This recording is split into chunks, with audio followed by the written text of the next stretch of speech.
Olá, irmãos, graça e paz sobre cada um de vocês que está nos acompanhando aqui no nosso canal. E hoje quero compartilhar uma palavra com vocês que teve origem na seguinte pergunta: que tempo é esse? E eu quero começar com o texto de Mateus 16:3, que diz o seguinte: e pela manhã vocês dizem, hoje teremos tempestade, porque o céu está de um vermelho sombrio. Na verdade, vocês sabem interpretar a aparência do céu. Então, como não são capazes de interpretar, entender, compreender, perceber os sinais dos tempos? O Senhor está nos perguntando aqui, como vocês não são capazes de compreender isso? E sobre os últimos tempos, né, os sinais nos últimos tempos, a palavra nos alerta para o seguinte, que nesses últimos tempos iriam aparecer falsos profetas, falsos mestres, falsos cristos. Lá em Mateus 24 está dizendo isso. 1 Timóteo 4 está nos alertando sobre a questão de muitos abandonarem a fé. E lá diz assim que muitos, por obedecerem a espíritos enganadores e a ensinos de demônios, deixariam a fé. Fala também em Mateus 24 sobre a questão de desastres naturais, e aí temos enchentes, secas, incêndios, tsunamis, terremotos. Fala também sobre a questão de fome, de peste. Estamos vendo isso, né, em muitos lugares do mundo acontecer. Fala também sobre a corrupção do gênero humano através da multiplicação da iniquidade. Temos visto isso em 2 Timóteo 3, fala lá que nos últimos tempos, últimos dias, os homens seriam egoístas, ingratos, desobedientes aos pais, cruéis, sem amor pela família. Ainda fala da perseguição e morte de cristãos. Temos visto isso, a igreja sendo perseguida, né, em muitos lugares, de maneira muito severa, muitos irmãos morrendo, pagando preço por anunciar, por pregar a Jesus, pregar o reino. Ainda sobre a pregação do evangelho do reino, diz que, em Mateus fala que então será pregado esse evangelho do reino por todo o mundo, e então, né, virá o fim. Todo mundo, o evangelho vai ser pregado para testemunho a todas as nações. E então, em Efésios 5, 15, 17, diz o seguinte: portanto, Paulo nos advertindo aqui, portanto, tenham cuidado com a maneira como vocês vivem, e vivam não como tolos, como necios, mas como sábios, aproveitando bem o tempo, porque os dias são maus. E porque os dias são maus, ele nos alerta aqui, por esta razão, não sejam insensatos, mas procurem compreender qual é a vontade do Senhor. Paulo está nos chamando a atenção aqui para nós compreender a necessidade de compreendermos nesse momento qual a vontade do Senhor. Ele diz para não sermos tolos. Tolos é uma pessoa que não é esperta, uma pessoa que age com ingenuidade, não tem clareza, noção da realidade.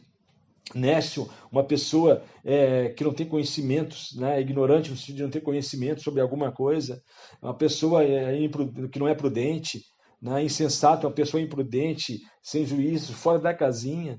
Mas o Senhor diz para nós sermos espertos, esperta pessoa que possui noção clara da realidade, sábio, uma pessoa atenta, prudente, experiente, equilibrada, prudente, alguém ponderado, sério, vigilante.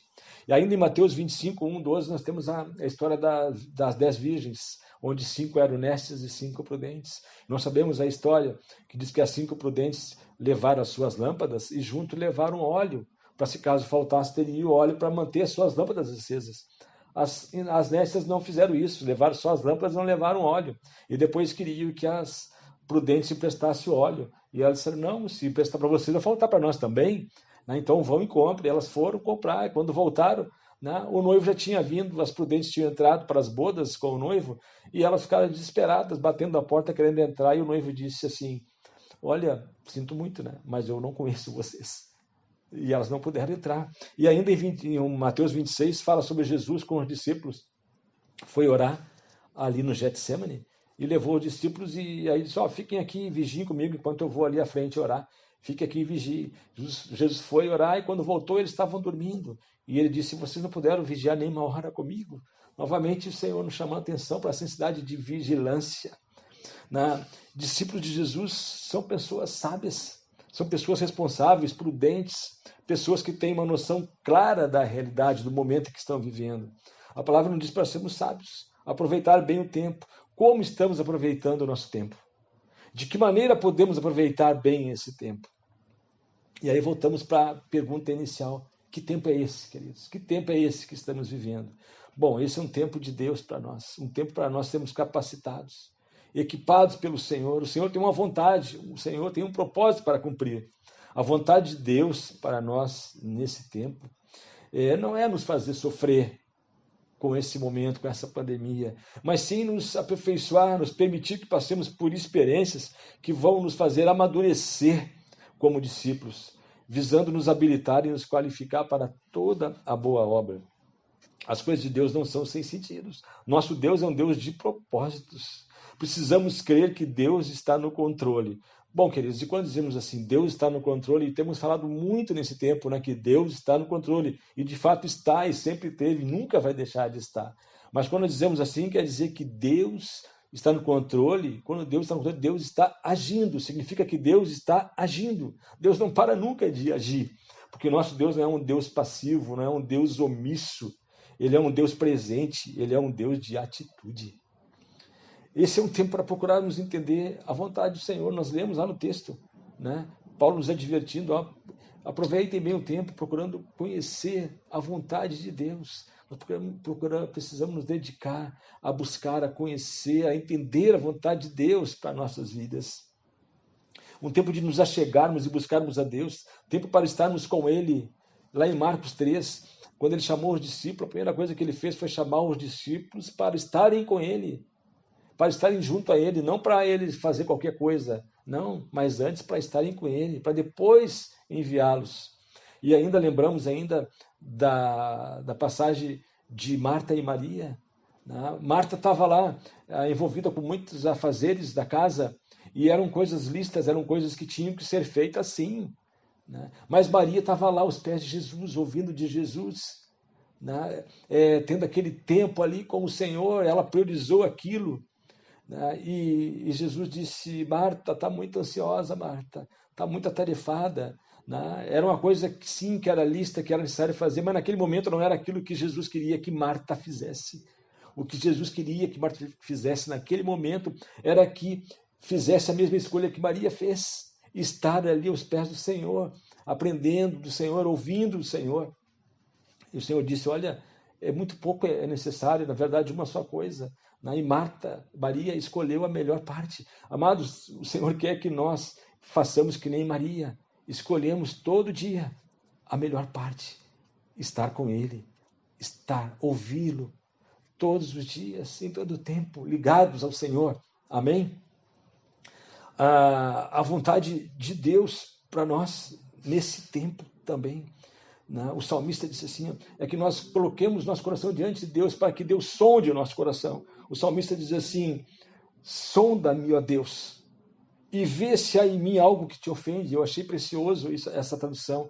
Vê se há em mim algo que te ofende. Um tempo de nós nos colocarmos diante de Deus, abrirmos nosso coração, expor o nosso coração ao Senhor, para que Ele sonde e veja se há algum caminho mau, há alguma coisa que tenha ofendido o Senhor. E Ele diz, e guia-me pelo caminho eterno. Um tempo de arrependimento.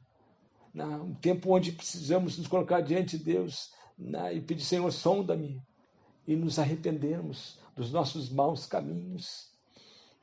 Um tempo, queridos, para orarmos, jejuarmos, para a palavra estar habitando em nós de maneira abundante. Um tempo para estarmos atentos e apercebidos, ligados ao Espírito Santo, atentos ao Espírito Santo. Um tempo onde Deus quer que experimentemos a paternidade dEle. E como a paternidade dEle tem se manifestado em nossas vidas. Eu sei que muitos de nós temos experimentado de uma maneira muito, muito preciosa, e presente a paternidade de Deus nesse tempo. Como Deus tem revelado sua paternidade para nós? Através do cuidado que Ele tem tido conosco, não é? Através da sua provisão, através da sua correção e da disciplina. Sim, correção e disciplina nesse tempo. O Senhor quer nos corrigir, porque Ele quer nos aperfeiçoar. Ele quer que nós sejamos participantes da sua santidade. E por isso também é um tempo onde Ele vai nos disciplinar, nos corrigir. Um tempo de desfrutarmos da amizade com Ele. Um tempo de desfrutarmos da sua presença. e do seu amor que ele tem manifestado e derramado sobre nós. Enfim, queridos, esse é um tempo de Deus para nós, um tempo para a sua igreja, um tempo de salvação para as nações. Portanto, sejamos sábios e aproveitemos bem esse tempo, um tempo onde Deus quer nos guiar e nos fazer andar por um caminho eterno.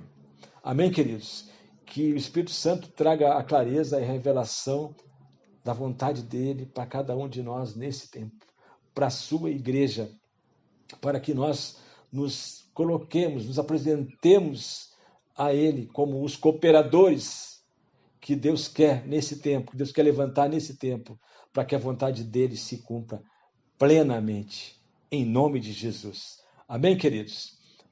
Não esquece de curtir lá, de te inscrever no nosso canal, se tu ainda não te inscreveu, e compartilhar, né, essa palavra. Amém? Deus abençoe, graça e paz sobre cada um. Amém?